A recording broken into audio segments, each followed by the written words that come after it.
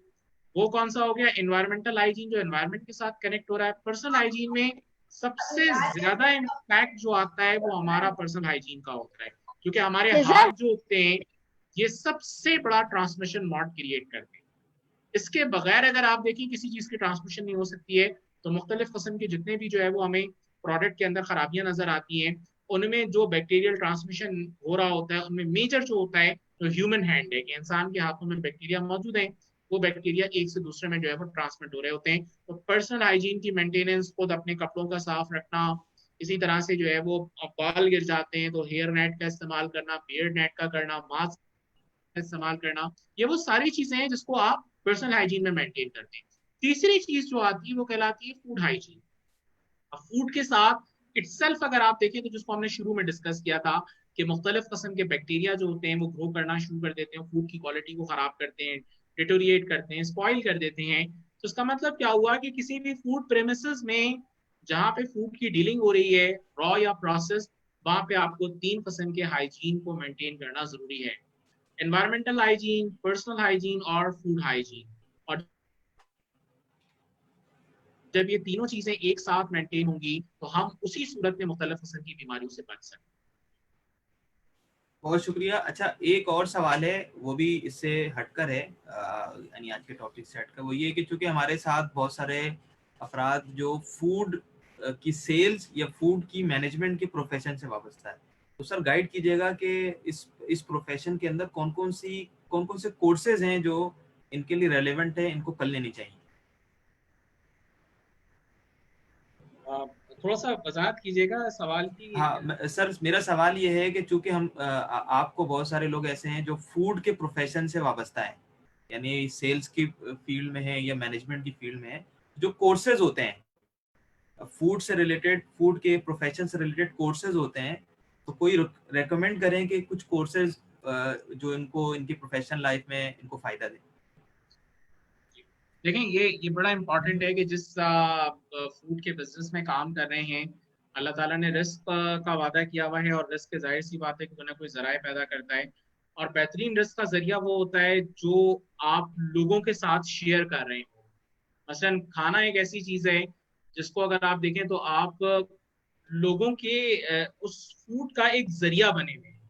तो अल्लाह ताला की बड़ी एक आपके ऊपर एक ब्लेसिंग है कि आप उस पार्ट का हिस्सा बन गए हैं जो कुदरत ने अपने हाथ में लिया हुआ है, और वो आपके जरिए से जो है वो काम करवा रहा है। अब मैं कहता हूँ कि अगर आप देखें तो उसमें कितनी अहम तरीन बात है कि जो जो लोग इस काम में इन्वॉल्व हो रहे हैं वो अपने आप को अगर इसका दीनी फरीजा भी समझे तो यकीनन उनके लिए एक बड़ी अच्छी बात होगी कि वो इसके ऊपर एक सवाब की नियत भी रख सकते हैं। लेकिन अगर आप देखें तो उससे ज्यादा इसके अंदर प्रॉब्लम क्या है, जितनी दो नंबरी करेंगे, अनहाइजेनिक प्रोडक्ट किसी को खिलाएंगे और उससे कोई बीमार हो जाएगा, तो उस बीमारी के अंदर जितनी तकलीफ वो उठाएगा उस तकलीफ का आप ये समझ लें कि जिम्मेदार आप भी हुए। तो किसी को तकलीफ पहुंचाना कितनी बुरी चीज है।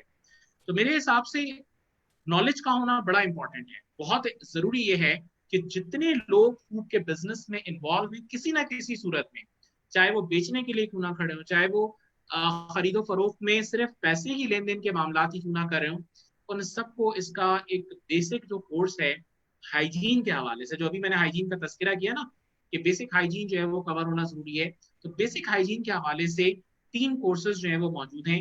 हाइजीन का लेवल 1 है, लेवल 2 है, लेवल 3 है। लेवल 1 जो है वो बिल्कुल बेसिक स्टाफ के लिए होता है जो नॉर्मली बहुत ही इनिशियल काम कर रहे होते हैं, प्रोडक्ट बनाने का है, जो बहुत ज्यादा पढ़े लिखे नहीं है, उनके लिए लेवल 1 का कोर्स होता है जिनको बुनियादी चीजें समझाई जाती हैं कि क्या क्या काम करने हैं। लेवल 2 का कोर्स आमतौर पर उनके लिए होता है जो उनको सुपरवाइज कर रहे होते हैं, यानी जो लोग काम कर रहे हैं, वर्कर्स काम कर रहे हैं, उनकी सुपरविजन के लिए लेवल 2 भी होता है, और फिर वो थोड़ा सा ऊपर का होता है। और लेवल 3 होता है जो मैनेजरियल स्टाफ है, जिसका काम बाकायदा जैसे किचन है, उस किचन के अंदर जितने लोग काम करें उन सबको ओवरऑल एसओपीज को मेंटेन करना, उसकी तमाम चीजों को मॉनिटर करना। तो फूड बिजनेस में लेवल 1, 2, 3 ये तो मस्ट है। प्लस ये कि अगर आप थोड़ा सा ऊपर का काम कर रहे हैं तो फिर आप food safety management system FSMS जो है, हैसअप, टेसअप, वेसअप, इन सब को जो है वो आपको एक बुनियादी नॉलेज होना जरूरी है, और बहुत अच्छा हो कि आप इसका बाकायदा सर्टिफाइड कोर्स करें। फिर इसी तरह से हैसअप के हवाले से काफी जो है वो डिटेल कोर्सेज मौजूद हैं, उसकी एक रिक्वायरमेंट है कि वो जरूर करें। तो ये 4, 5, 6 बुनियादी कोर्सेज हैं, प्लस ये कि हलाल के हवाले से एक बुनियादी नॉलेज का होना जरूरी है, क्योंकि खासकर बड़े स्टोर्स में, बड़े चेन्स में हलाल सर्टिफिकेशन जो है वो अब लोगों को समझ में आ रही है, लोग डिमांड कर रहे हैं। तो हलाल सर्टिफिकेशन जो है उसको करवाने के लिए भी आपके पास जो स्टाफ हो वो ट्रेंड हो। तो उसके लिए रिक्वायरमेंट ये है कि जितना अच्छा आपके पास स्किल्ड वर्कर होगा उतना ही अच्छा मेंटेन हो सकता है, क्योंकि ये एक ऑब्लिगेशन है, एक हमारी दीनी जिम्मेदारी भी है कि अगर हम किसी को हलाल कह के बेच रहे हैं तो यकीनन उसका हलाल होना भी बड़ा जरूरी है। और किस लेवल पे वो हलाल से हराम में बदल जाता है ये हमें नहीं मालूम। तो इन तमाम चीजों को टाइम टू टाइम अपने आप को अपडेट करना, ये मेरा ख्याल है कि हम हमारे इस बिजनेस की से ज्यादा हमारी अपनी एक जिम्मेदारी है कि हम लोगों को जो सर्विसेज देने जा रहे हैं कम से कम उन सर्विसेज के अंदर इतने कॉन्फिडेंट जरूर हो कि हम जो है वो उन चीजों को लोगों तक एक उस अंदाज में पहुंचा सकें जो जो हमारी एक जिम्मेदारी है। तो ओवरऑल अगर इसको समझे तो एक बहुत बड़ी जिम्मेदारी है हम सब के ऊपर जो हम फूड में इन्वॉल्व है, फूड बिजनेस में इन्वॉल्व है। बल्कि मैं यहाँ तक कहता हूँ कि शायद दुनिया के तमाम बिजनेस एक वक्त को बंद हो जाएं, फर्ज कर लें कि सारी एक बड़ी सिचुएशन खराब होती है। तो अभी भी आपने पेंडेमिक में देखा हो हर चीज बंद हो गई, लेकिन एक चीज जो अलाउ थी कि खाने पीने की अशिया जो हैं वो किसी सूरत नहीं रुकेंगी। दूध की सप्लाई वैसी बरकरार थी, फ्रूट्स वेजिटेबल वैसे ही बिक रहे थे, प्रिपेयर्ड फूड थोड़े टाइम के लिए बंद हुए लेकिन उनको भी दोबारा खोलना पड़ा, बेकरी आइटम्स 1, 1.5 हफ्ते बंद हुए लेकिन फिर दोबारा खोलना पड़ा। यानी खाने का बिजनेस ऐसा है जो हर चीज शायद आपको दुनिया में कभी ना कभी रोकनी पड़े। ये कोविड हमें बड़ी चीजें समझा के जा रहा है कि खाने के बिजनेस के अंदर हमें अगर थोड़ा सा समझें तो हम इसको जो है वो लाइट ना लें, इसको हम अपना रोजगार तो समझ ही रहे हैं, लेकिन अगर हम इसके साथ थोड़ी सी अच्छी GHPs, गुड हाइजेनिक प्रैक्टिसेस वगैरह का इस्तेमाल करें तो यकीनन ये हम सबके लिए एक बहुत बेहतर चीज होगी। ये मदीहा, आपने कोई सवाल पूछना है तो आप पूछ सकती हैं। मदीहा ने हैंड रेज किया है, मैं आपको अनम्यूट कर रहा हूँ। अस्सलाम वालेकुम, रिजवान हाशमी फैसलाबाद स्टोर से। जी वालेकुम सर, मैं पूछ रही थी। 1 मिनट रुकिएगा आप, मदिया साहब 1 मिनट रुकिएगा, ये पहले ये सवाल पूछ लें। जी इस तरह है कि जिस तरह अभी आपने गुफरान साहब ने बताया कि ये जो हमारी हैसअप, टेसअप और वैसअप स्टडीज़ हैं जिस तरह बेसिक 3 स्टडीज होती हैं हमारे पास। तो ये जो माउस रैट वगैरह इनके हमारे पास हशरात वगैरह के इश्यूज आते हैं स्ट्रक्चर में। मैं डिपार्टमेंट मैनेजर मीट हूँ, इसलिए मैं उस हिसाब से बात पूछ रहा हूँ। तो हम अपने स्ट्रक्चर्स को देखते हुए, जिस तरह हमारे बिजनेस के और हमारे जो बिल्डिंग स्ट्रक्चर्स हैं, हम इसको ये रैट्स वगैरह के इश्यूज वगैरह को हम किस में फॉलो करवाते हैं? क्या हम इसको हैसअप में देखते हैं, क्या इसको टेस्टअप में देखते हैं, या वैसअप में देखते हैं? तो काइंडली जरा इसके बारे में थोड़ा सा एलैबोरेट कीजिएगा। देखिए, ओवरऑल हैसअप टेस्टअप या वैसअप आप किसी में भी इसको लगाएं, बुनियादी चीज ये है कि ये कहलाता है, इसका एक बल्कि सेपरेट सेक्शन ही आप कह लें, this is called the IPM. ये एफएसएमएस का पार्ट होता है, इंटीग्रेटेड पेस्ट मैनेजमेंट सिस्टम। आईपीएमएस पूरा आप तो एक आ गया है, और उसमें ये होता है कि आपने तमाम के तमाम थ्रेट्स को बेसिकली रोकना है। तो उसके हवाले से एक पार्ट तो इसका हैसअप में भी जा सकता है ना, कि hazard analysis, critical control point, अगर किसी रॉ मटेरियल के साथ इसका जो है वो एक इम्पैक्ट आ रहा है तो वहां पे भी वो क्रिटिकल हो सकता है। इसी तरह से टेस्टअप और वेसअप में भी जा सकता है। तो डिपेंड ये करेगा कि जब आप किसी एक खास जगह पे एसओपी डिजाइन कर रहे हो, तो उस एसओपी के साथ आप देखें कि इसकी क्रिटिकलिटी उस स्पेसिफिक चीज की वो किस लेवल पे जाके मीट कर रही है और उसको किस जगह पे जो है वो होना जरूरी है। अगर आप एसओपीज के अंदर इन चीजों को लेकर आएंगे तो अल्टीमेटली आपको खुद समझ में आएगा कि इसको हम किस जगह पे रखें। लेकिन मेरा ख्याल है कि आप बजाय इन चीजों को एक साथ डालने के, अगर आप स्पेशली इस पूरे पेस्ट मैनेजमेंट को करना चाहते हैं, तो पेस्ट मैनेजमेंट को एक बिल्कुल डिफरेंट क्लास में रखें, जो इस वक्त दुनिया भर में जिस तरह से डील हो रहा है।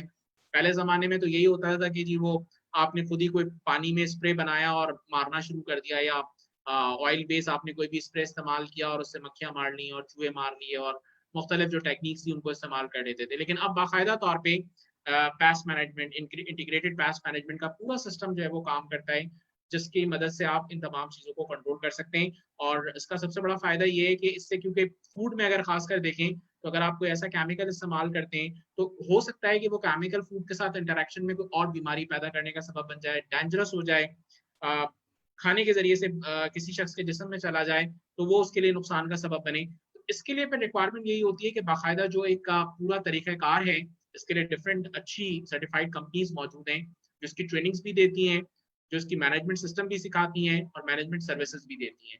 तो ये पूरा एक मैनेजमेंट सिस्टम अलग से जो है वो अभी डिजाइन हुआ है। तो अगर इसको अप्लाई कर दिया जाए तो मेरा ख्याल है कि इसको बहुत अच्छे तरीके से मैनेज किया जा सकता है। जी, thank you very much sir. और बेसिकली जो है, मैंने हैसअप वैसअप टेस्टअप और ये चीज़ें सारी ISO 22000 वगैरह ये सारा कुछ मेरे है ऑलरेडी नॉलेज में, और ये मैंने सर्टिफिकेशन ली हुई। उसके मुताबिक मैं बात कर रहा था कि अगर हमें पता हो, हैसअप में तो ये फॉलो करता है ना नॉर्मल चीज़ें जो हमारी हैजर्ड्स होते हैं, लेकिन टेस्टअप में जब हम चले जाते हैं तो हमें पता होता है कि इसके बायो टेररिज्म में थ्रेट्स क्या है।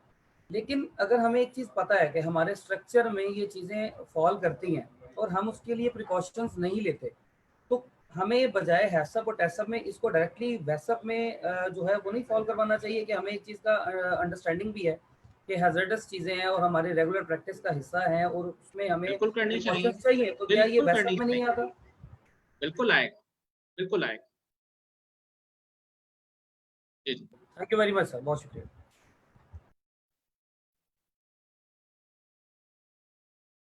कोई और भी क्वेश्चन अभी ले रहे थे? जी मदिया साहब, आप सवाल पूछ सकती हैं।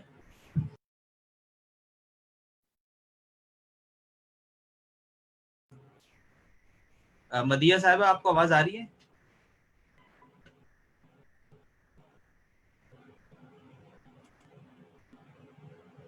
अस्सलाम वालेकुम सर। मैं ये पूछना चाह रही थी कि कोविड के हवाले से तो जंक फूड के बारे में बताया गया है कि वो अवॉइड करना है, लेकिन नॉर्मली रूटीन में जो आजकल चीज बच्चों का खाने का रिवाज जो चला हुआ है, चेडर चीज है, मोज़रेला चीज है, चीज के बगैर कोई भी आपकी डिश जो है वो कंप्लीट नहीं होती, तो सर क्या वो ठीक है लेना? देखिए, चीज का इस्तेमाल भी बुरी चीज नहीं है। चीज डेयरी फैट से बनता है और बच्चों के लिए ठीक है, इम्यून सिस्टम बढ़ाने का सबब बनता है। लेकिन बहुत ज्यादा इस्तेमाल हर चीज का नुकसानदेह है। मैं वही कहता हूँ कि आप लिमिट के अंदर चीज इस्तेमाल करें, जो अलाउबल डेली इंटेक है उसके मुताबिक इस्तेमाल करें, तो यकीनन वो चीज आपके लिए नुकसानदेह नहीं होगी। लेकिन अगर आप उस अलाउबल डेली इंटेक से बढ़ के उन चीजों को इस्तेमाल करना शुरू कर दें तो वो आपके लिए नुकसान का सबब बनेगी। जैसे पानी भी है, अगर आप पानी का एक अलाउबल लिमिट से ज्यादा, मतलब 2 लीटर अगर किसी शख्स के लिए रिकमेंडेड है, और वो 2 की जगह डेली 10 लीटर पानी पीना शुरू कर दे, तो यकीनन गुर्दे खराब हो जाएंगे, यूरिनेशन इतनी ज्यादा हो जाएगी, मुख्तलिफ किस्म के न्यूट्रिएंट बॉडी से लॉस होना शुरू हो जाएंगे। तो हर चीज का एक एक लिमिटेड इस्तेमाल जो है ना वो सेहत के लिए फायदेमंद है। अब हो क्या रहा है कि जैसे चीज का इस्तेमाल हद से ज्यादा जो है वो करने से नुकसान ये हो रहा है कि डेयरी फैट भी अगर बहुत ज्यादा इस्तेमाल करना शुरू कर दें तो हमारी लाइफ स्टाइल के अंदर एक्टिविटीज ऐसी नहीं है। मिसाल के तौर पे भागना दौड़ना और इस तरह की जो बच्चों की एक्टिविटीज होती हैं, हमारे दौर में तो हम बहुत ज्यादा खेला कूदा करते थे, तो हो सकता है वो बर्निंग हो जाती हो फैट की, लेकिन बच्चों में आजकल तो बाहर निकलने का रिवाज ही बड़ा कम हो गया है। पहले माँ बाप जो है वो बच्चों को घर में लाने के लिए तरगीब देते थे कि जो बैठ के खेलना है घर में खेलो, और वो निकल के बाहर खेला करते थे या फिजिकल एक्टिविटीज बहुत ज्यादा करते थे। अब बच्चे मोबाइल से चिपके रहते हैं, उनका लाइफ स्टाइल ये हो गया है कि अब वो उन्होंने खेलना कूदना इतना कम कर दिया है कि वो कैलोरीज का बर्न इतना ज्यादा नहीं है। अब वो चीज उनकी सेहत के लिए नुकसानदेह होना शुरू हो जाएगी। तो वैसे चीज का इस्तेमाल कोई बुरा नहीं है, लिमिट के अंदर इस्तेमाल हो, according to the body need हो, नो इशू। लेकिन अगर according to the body need ज्यादा इस्तेमाल हो रहा है वो खतरनाक चीज है, और यकीनन फिर उसका एक बैड इम्पैक्ट आएगा जो हमें नजर भी आ रहा है कि बच्चों के अंदर ओबेसिटी के प्रॉब्लम इस वक्त हद से ज्यादा बढ़े हुए हैं। तो इसलिए इन चीज़ों को बड़ा कंट्रोल रखना चाहिए। खासकर मैं रिकमेंड ये करूँगा कि अगर बच्चों को जो है वो आप पिज़्ज़ा खिला भी रहे हैं तो वो कोशिश ये करें कि महीने में एक आध बार से ज़्यादा ना खिलाएं, उनको बड़ा रिस्ट्रिक्टेड रखें इन मामलात के अंदर कि उनका लाइफ स्टाइल या हेल्दी लाइफ स्टाइल डिस्टर्ब ना हो। बच्चों को तो नहीं मालूम कि उनको क्या खाना है और क्या नहीं खाना है, तो वो जाहिर सी बात है कि बड़े ही उनके जो हैं उन चीज़ों को कंट्रोल कर सकते हैं, इसलिए बड़ा ज़रूरी है। जी, मजीद कोई क्वेश्चन अगर है तो पूछ लें, वरना हम इस सेशन को एंड कर रहे हैं, टाइम हमारा हो चुका है। जी, कोई सवाल है तो वो वॉलंटियर पूछ सकते हैं। ये इन्फिनिक्स S4। यूसुफ भाई। जी जी। Yusuf bhai, I would like to request every participant that I have shared a link of feedback form in the chat section. Chat section में मैंने एक link share किया है feedback form का। Kindly तमाम participants इस session के बारे में अपना feedback हमें ज़रूर दें। सर एक मरतबा फिर आपका बहुत मशकूर हूँ कि आपने भी अपना valuable time दिया। तो जहाँ पे हमने इतनी efforts की हैं, सर ने इतनी effort की हैं, आप ज़रूर हमें feedback दें ताकि इस feedback के नतीजे के अंदर हम अपने आने वाले sessions को मज़ीद बेहतर बना सकें, उसके कंटेंट को बेहतर कर सकें। लिंक मैंने चैट में शेयर कर दिया है। Thank you.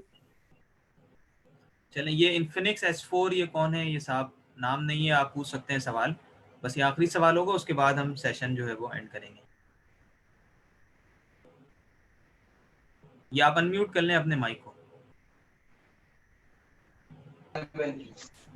अस्सलाम वालेकुम वालेकुम। सर, ये जरा ये बताइए, अगर किसी को कोरोना हो गया है और उसका दूसरा टेस्ट नेगेटिव आ गया है तो उसकी क्या चांसेस हैं कि उसको दोबारा कोरोना नहीं होगा? देखें, वैसे तो एक मरतबा कोरोना होने के बाद दोबारा जो है वो लोग ये समझते हैं कि कोरोना नहीं हो सकता। दुनिया में केसेस अभी बड़े रेयर हैं, लेकिन पाकिस्तान में एक हफ्ता पहले ये केस हो चुका है कि एक शख्स को कोरोना हुआ, वो रिकवर हो गया और कुछ दिन के बाद उसको दोबारा कोरोना हो गया। आपको याद हो तो मैंने अभी थोड़ी देर पहले इस सेशन को शुरू करते हुए ये बात बताई थी कि कोरोना जो है वो एक वायरस के साथ नहीं चल रहा है। अभी इसकी तकरीबन को 35-36 किस्में जो हैं, वो शक्लें जो हैं वो हमारे इस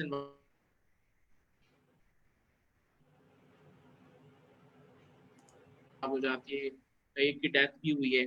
और कुछ ऐसे हैं जो लोग कहते हैं यार कोई मसला नहीं है, ये तो बड़ा एसिम्प्टोमेटिक टाइप का है, हुआ भी तो मुझे पता ही नहीं चला। तो इन चीज़ों के अंदर जो है वो सारी चीज़ें गर्दिश कर रही हैं, लेकिन इम्पॉर्टेंट चीज़ ये है कि हमें इन चीज़ों का बड़ा ख्याल रखना है कि दोबारा होने से भी रोकना है। इसीलिए बार बार कहा जा रहा है कि हमें अपनी लाइफ स्टाइल के अंदर इसको मेंटेन करना पड़ेगा, हमें लाइफ स्टाइल में अपनी कुछ चीज़ों को, कुछ आदत को बदलना पड़ेगा। मास्क का इस्तेमाल बाहर निकलते टाइम लाजमी करें, प्रॉपरली हाथों को धोना हमने सीखना पड़ेगा कि हाथ को किस तरह से धोना है। अगर ये सब काम नहीं करेंगे तो एक मरतबा हुए हुए कोरोना के शख्स को कोई श्योरिटी उसको दोबारा ना हो, ये दोबारा भी हो सकता है। बहुत बहुत शुक्रिया सर, आपने अपने कीमती औकात में से वक्त निकाला। हमारी दुआ है कि अल्लाह ताला आपको जज़ाए खैर दें, और तमाम लोगों का भी शुक्रिया जिन्होंने इस सेशन को अटेंड किया। अच्छा, इसकी रिकॉर्डिंग फेसबुक और यूट्यूब में मौजूद है। ये रिकॉर्डिंग साथ साथ चल रही थी फेसबुक पे, तो जो लोग इसको देखना चाहें दोबारा या किसी से शेयर करना चाहें तो वो ज़रूर फेसबुक सफ़े से, फेसबुक सफ़ा जो है हमारा, उसका नाम है चेज अप यूनिवर्सिटी, तो वहाँ से आप इसको शेयर कर सकते हैं। वंस अगेन सर आपका बहुत बहुत शुक्रिया, बहुत ज़्यादा शुक्रिया, आपने टाइम निकाला, अल्लाह ताला आपको ज़्यादा खैर दे। अब हम इस सेशन को एंड कर रहे हैं। जिस तरह अतीब ने कहा कि ये फीडबैक फॉर्म लोग फिल कर दें, तो तमाम लोग फिल कर दीजिएगा। सर बहुत बहुत शुक्रिया, अल्लाह हाफिज़। अल्लाह हाफिज़।